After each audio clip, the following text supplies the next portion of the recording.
Stop chasing me round the mulberry bush. Why? Because I feel like we could get on better if we sat on this bench and talked about stop chasing approval. Really lovely, actually. You like that one? Yeah, really good. Threw you off though, didn't it? Yeah. Anyway, today we're going to be picking up the Enchiridion and talking to Epictetus. Easy for you to say. Easy for me to say. If you should ever turn your will to things outside your control in order to impress someone, be sure that you have wrecked your whole purpose in life. Be content then to be a philosopher in all that you do, and if you wish also to be seen as one, show yourself first that you are, and you will succeed. I think if you try and impress somebody, you'll fail. Well, yeah. Go on, how will you fail? If your sole purpose, and this is just an opinion, and opinions mean nothing, but if your sole purpose is to impress people, well, automatically by default you're probably failing because you're missing something along the way. Like it's just a bit icky. I think like your sole purpose should be to help and inspire, and that's it. That's where people go wrong: inspire and impress. Yeah. Do you know what though? I think about. Someone told us once that you should watch when you go back around your parents as an adult what you default to. And when we first started the business, I definitely used to default to being around my parents and being like, oh, when I'm doing this stuff, like, are you interested in it? Oh, I'm doing this other stuff, are you interested in that? And like yearning for that, like, notice me thing. Yeah, no. Yeah, you know. No.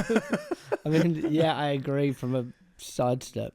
But I think a lot of salespeople don't realise what you're bringing in when you're dealing with the rejection and the validation that comes with selling is that inner child.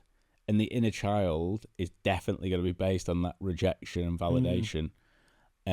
So what it'll tend to bring up is these things that you perhaps need, and some of them might be your boss has suddenly become this father figure that you need approval from, or that client reminds you of the high school bully and you want to prove them wrong, or that reminds you of the high school bully and actually you can't kind of cower away, and when they give you an objection that normally you deal with fine every day, suddenly you're like, oh yeah, you're probably right, yeah, see you later then. And you're carrying all that around with you every day.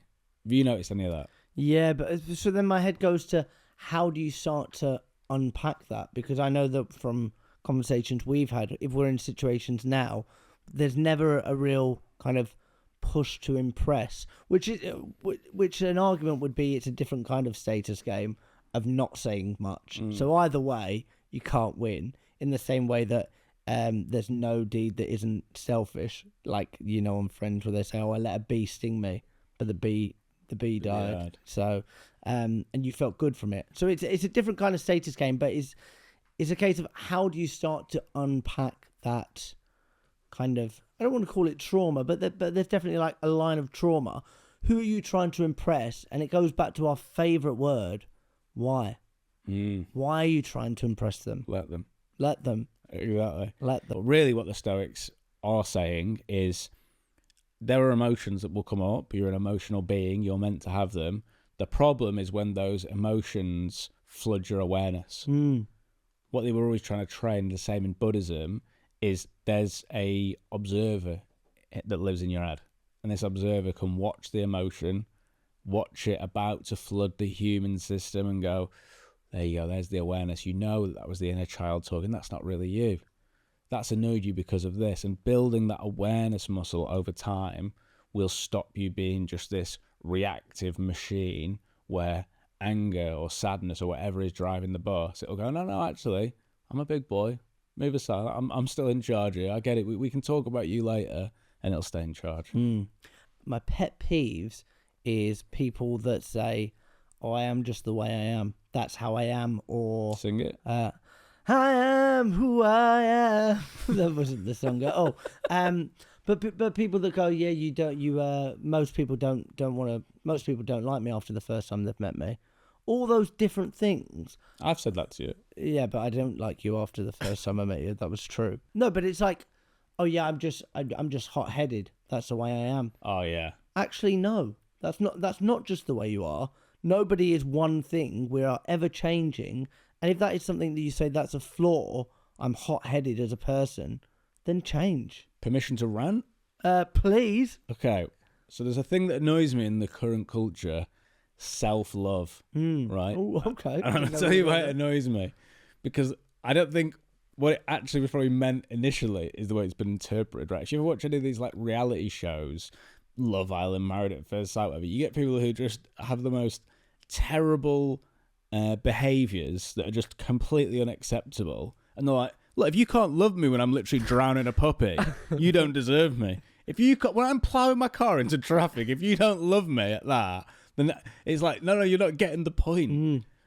What it really should be is self-acceptance. Like, I can accept when I've done something wrong and get better. Yeah. Doesn't mean when you do something wrong, like, that is literally part of you.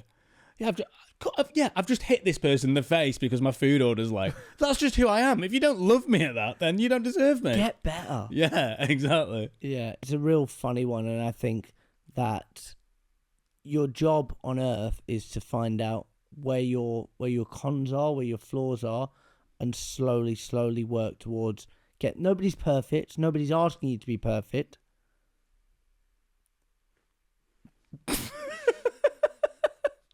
you want to work towards getting better. I was waiting for you to say you're perfect. Yeah, and I wasn't going to say that. Well, okay. Well, I always think you are. Thank you. And I'd do anything for you. I've been Jack Frimston. I've been Zach Thompson. Remember, you will die. Please let me out.